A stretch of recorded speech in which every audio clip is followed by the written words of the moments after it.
This is TWiT. The court has issued a preliminary ruling on the Epic battle. I'm just going to call it the Epic battle. Previously on Epic versus Apple. Do we need to recap it? I don't think I need to. I don't know if I need to recap it. I guess the general gist of it is the overall battle between many companies and Apple over App Store. The TRO. It's worth telling people there was this whole TRO thing. What's that? Originally, Apple and Google just pulled Epic's Fortnite game, but then Epic came out and said that Apple was threatening the entire Unreal Engine and filed a temporary restraining order to try and prevent the Unreal Engine from being shut down. And we talked about that last week because Epic isn't just a game company. They make a gaming engine, and a lot of people from Microsoft to ILM to a bunch of other places use the Unreal Engine to make all of their games and virtual sets. So you jumped way ahead. I was going to start at the beginning. Can I start at the beginning and then we'll get to the TRO? So from the beginning, the issue, and others have complained about this, remember Hey.com back at WWDC, Apple wants 30% of in-app purchases. And if you mention in-app purchases, or if you have in-app purchases, Apple has several requirements. One, you've got to offer them in the app. Two, you can't offer a better deal out of the app. You can't say, hey, get your Kindle books here. They're 30% less because we don't have to give Apple any of it. So these rules are fairly strict. They're fairly, I think, universally enforced. There are a few exceptions. For instance, Netflix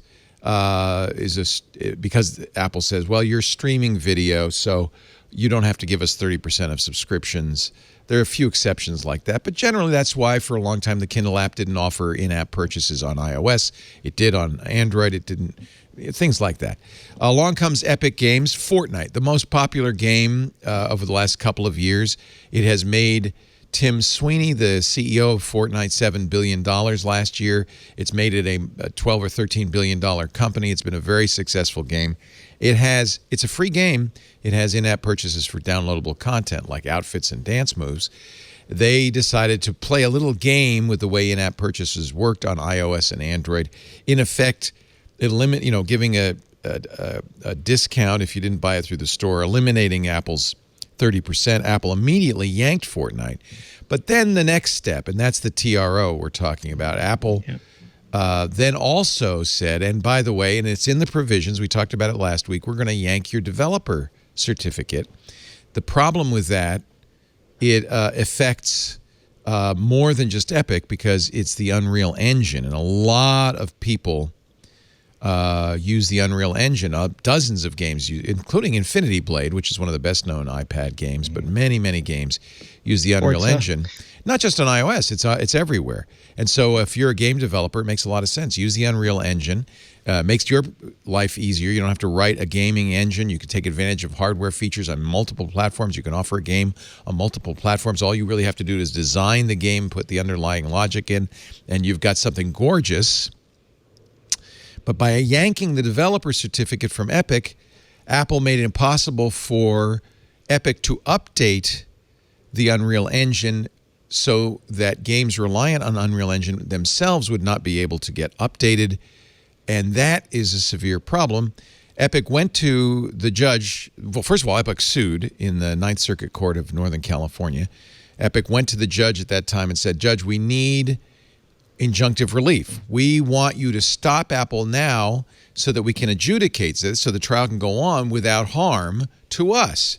The judge ruled yesterday. U.S. District Judge Yvonne Gonzalez-Rogers split the baby. And I think for people who are concerned that the court wouldn't really understand the issues, this showed a very nuanced understanding of what's going on. She was canny. Yeah. So Gonzalez effectively said that Epic is acting strategically in this lawsuit. She recognized that Epic planned this and set it up, pulled the trigger, knowing that Apple would react this way. She said for that reason, she was going to not give injunctive relief on Fortnite. Fortnite is not in the App Store, and she would not order it so. However, she says by limiting Unreal Engine, Apple has, quote, Apple has chosen to act severely hurting third-party developers who use that platform. She wrote in her judgment, Epic Games and Apple are at liberty to litigate against each other, but their dispute should not create havoc to bystanders. So she did tell Apple, no, you cannot block the developer certificate. You cannot block them from updating Unreal Engine because that doesn't just hurt Epic Games. So it was a 50-50 judgment. Half to Apple, half to Epic. All right, sorry, I just wanted to... called it Go ahead. She explicitly called the pulling of the Epic's developer license an overreach. So that shows you where the tone is going. Yeah. So that's where we stand right now. And I would guess I would say you could argue both sides of this in both cases, but it did show at least a somewhat of an understanding of what the issues were on the part of Judge Rogers. Yeah. There was an interesting thing, though. Like, there were two... Go ahead. What I'd like to do today, by the way, is everybody should talk before you start talking again. So once you've said something, now it's Renee's turn, and then I'll give Lory a chance. Yeah, I thought it was interesting in two ways. One is that she was good at honing in on several points of the technical aspects of the case. For example, she really wanted to know if Epic had put this in for review and Apple had approved it, or if Apple, as Apple said, they snuck it in, and Epic said, no, we did not sneak it in. They absolutely reviewed it. And then a few developers, like Miguel Alcazar, really well-known Xamarin developer, went through the notes and said, no, you lied to the judge. You did sneak that in. And on Apple's side, they were trying to conflate Epic's international company that owns the Epic Unreal Engine license and Epic calling it a shell company, a facade. And the judge is like, well, you haven't proven that. You're just saying that it's a facade, it's a shell company. So maybe the two of those should be separate. And I thought that was more than just her willingness to enforce one side of it and not enforce the other, was her willingness to get deep into those sorts of weeds and sort of figure out what, beyond what the companies were arguing, what was really happening here. Lory, what do you think? Victory for Apple, victory for Epic? Well, I think it's definitely a non-victory for both sides because this is going to be a while in the making. I think this was the right decision, though, which is, Epic. They went against the contract that they had with Apple, and the punishment for their crime is that the game that that committed that crime, Fortnite, is pulled from the App Store until they make that change. But at the same time, because Epic Games is such a large organization in terms of the things that they do for other developers, this is a great way for third-party developers to be able to continue to get the support that they need. I do think that it was overreaching on Apple's part to go that far. So having a judge come in, it's like two kids on a playground that are kind of pushing and shoving, and the teacher comes in and says, you're both acting like jerks. You both need to go sit in the corner. You have a timeout, So hopefully it sounds like the judge is doing a lot of really detailed research and not just, taking things at the surface, because there is a lot going on, especially when it comes to things like, what's in the code and what's not in the code. Like, asking those kinds of questions. What do you mean? What are you talking about? She seemed to really understand it. And by the way, this is just a preliminary order. This is going to go on for some time. She said at the hearing that the case is not a slam dunk for either side, cautioned her temporary restraining order will not dictate the final outcome of the litigation. This is just while litigation goes on. She said a September 28th hearing on Epic's request for a preliminary injunction. So something's going to happen in a month. And then Apple, when she asked Apple and Epic, well, how long do you need to prepare this? Epic said 4 to 6 months. Apple said 10 months. So we're not going to see a trial for a year, I would guess. She did say Epic breached its agreements with Apple by trying to make money on Fortnite purchases while accessing Apple's platform for free, but did not breach any contracts related to Unreal Engine.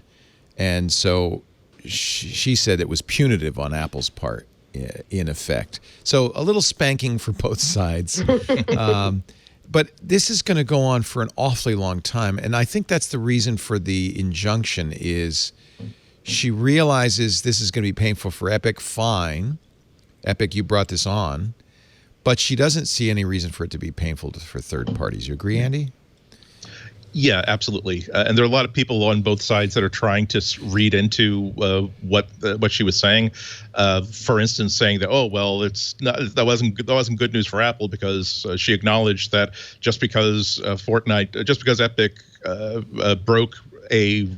just because Apple has enforced a rule that it said was in the developer guidelines forever, doesn't mean that necessarily that's enforceable. When that's not what she said. She, exactly as you covered very, very well, she basically said, for the purpose of this, we don't want the winner of this battle to become the king or queen of a scorched battlefield. Yeah.